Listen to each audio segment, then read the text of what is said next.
শুধু ফিঙ্গারপ্রিন্ট দিয়ে আপনি আপনার WhatsApp-টাকে কিন্তু লক করে রাখতে পারেন। এই অপশনটা কিন্তু WhatsApp এর ভিতরে রয়েছে।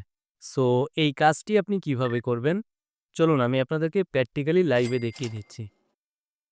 WhatsApp এ আসার পর 3 ডট আইকনে ক্লিক করবেন। তারপর সেটিংস আইকনে চলে যাবেন। এখান থেকে প্রাইভেসি আইকনে ক্লিক করবেন। দেন স্ক্রল করে একটু নিচে চলে আসবেন।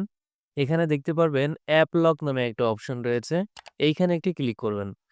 তারপর এখান থেকে জাস্ট এই অপশনটার উপরে ক্লিক করে দিবেন। এবারে আপনি আপনার ফিঙ্গারটা দিয়ে দিবেন। তারপর এখান থেকে 1 মিনিট দেওয়া আছে, এটাকে আপনি ইমিডিয়েটলি সিলেক্ট করে দিবেন। দ্যাটস ইট, আপনার এখানে কাজ শেষ। এখন বেরিয়ে চলে আসুন। এখন WhatsApp এ প্রবেশ করতে চাইলে ফিঙ্গারপ্রিন্ট চাইবে। এটা দিলেই আপনি প্রবেশ করতে পারবেন। তার মানে আপনার WhatsApp আগের চেয়ে অনেক বেশি নিরাপদ। ভিডিওটা আপনার Facebook টাইমলাইনে শেয়ার করে রাখতে পারেন।